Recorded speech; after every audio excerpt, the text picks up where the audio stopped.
said, Tate, this spring you got some experience at center. You said you were still kind of absorbing all of the information. Where's the comfortability at that spot right now? Definitely a lot more comfortable in spring, just over the summer, continue getting snaps, stuff like that.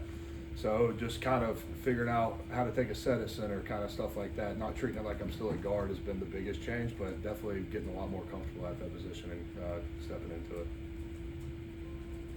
Tate, on the podcast, how much more comfortable have you grown doing that sort of interviewing? And what are some of the things that you take out of that, just beyond the entertainment value? Oh, a lot more comfortable. If you put me in front of a camera when I first got here, I'd start sweating and be nervous. But yeah, I think it's just like about the people we have on and kind of learning more about them. That's been the coolest part. Even our teammates, like they'll bring up something on there that I didn't know about them, and I think that's the coolest part.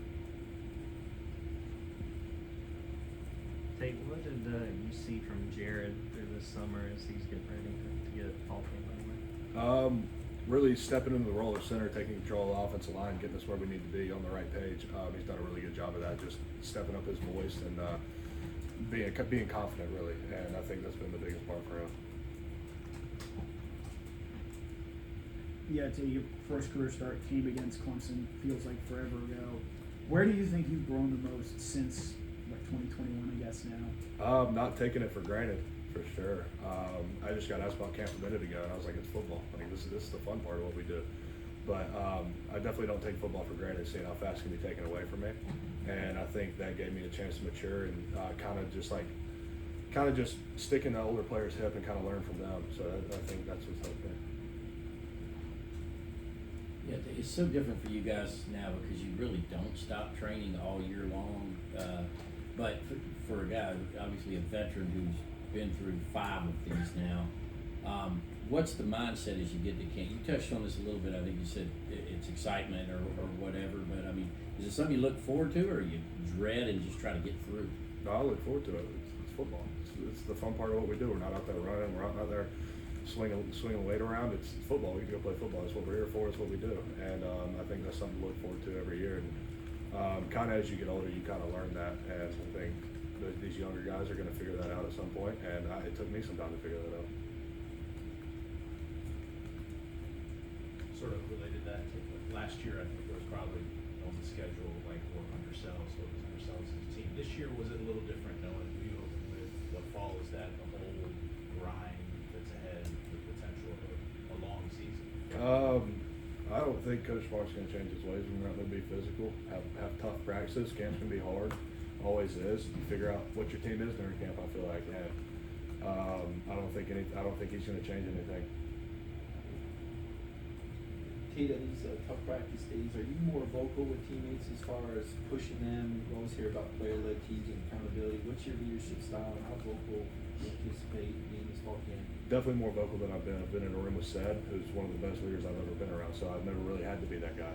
And this year, especially in our line room, I am going to have to be that guy and kind of get people going. I'm the older guy, people listen to me. So stepping in that role is one thing that's going to be big for me during this camp. Following up, Jordan Davis had a sense of humor with his leadership style. So if you're around that, would you anticipate being similar to that? Or? Oh yeah, for sure. I mean, you can't just you got to be that guy sometimes. It brings people up, especially in camp when you're tired, you're worn out, you're hurting. Somebody's got to be able to bring people up. Yeah, I don't know if we're going to get to talk to you again before Clemson, but Matt Luke is now Clemson's offensive line coach. What's your excitement level going into that game, knowing you're going to see him and obviously coach you inside? Of course, I have tremendous respect for Coach Luke. Coached me for 2 years. Played for him my freshman and sophomore year. I have tremendous respect for him, but I'm looking forward to that game just as much as any other one. I think you're listed at 310 pounds. I'm curious, when you're around these freshmen that came in, they're all pretty huge.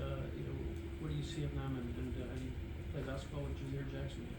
I don't know if I'm going to step on the court with him now. I don't know if I can. If I am, he's on my team. But I see a bunch of guys that are eager to learn. They're coming in. They're trying to learn. They're trying to do their best, and I respect them for it. It's been a good group. Yeah, I was actually going to ask you about Jazeer. Just a very different background than we're used to seeing in a player. Just what have been your immediate takeaways from what you've seen? I mean, when he was on a visit, we all sat there and talked to him. It was like, this kid's basically one of us. I mean, same sense of humor. and things like that. But of course, it's a new sport for him. He came from playing basketball, so he's got a few things to figure out. But I think he's doing a really good job. Yeah, entering your fifth off season here, going into this off season, what were some areas of physical improvement you were looking to make and some milestones that you wanted to reach? For me, there's weight room goals. I wanted to clean 405, bench over X amount, squat over that. But for me, physically, it was kind of just play style. Working my hands out of bad habit of having bad hands last year, and that's something I can really improve on this year. And then, of course, there's the mental aspect, safety rotations, coverages, seeing things before they happen, stuff like that. So that's something, as a group, we've tried to learn and together and try to get better at. Any more questions for Tate? Yeah, your tattoos are sick. What led you to getting those, and just sort of walk me through what they are? I've always wanted tattoos. Mom isn't gonna love this, but I know it you is. will. But I've got the clock tower. That's from Rome. That's from Chattanooga. The train from Chattanooga I was born, and then I have the arch, of course. Got 3 road signs that I've lived on. That's my road: Tennessee, Rome, and then here. And then, of course, I've got that for Dev. And then I have a lion, and then I have a Bible verse, Matthew 23:12. It says, "Whoever exalts himself will be humbled; whoever humbles himself will be exalted." Got one more question. Did I guess I just asked you about Carson? We heard Kirby talk about wanting Carson to be more assertive. Have you seen a change in Carson throughout the summer and going fall camp? I've had a few conversations with him about just, I think when he speaks, people are going to listen. He's our starting quarterback, and I think every team needs their starting quarterback to have some sort of voice. And him stepping up he has, and it's been big, and people listen when he talks. Thank you, Tate. Thanks, Thanks, Tate. Tate. Tate, thanks for the Rome shout out.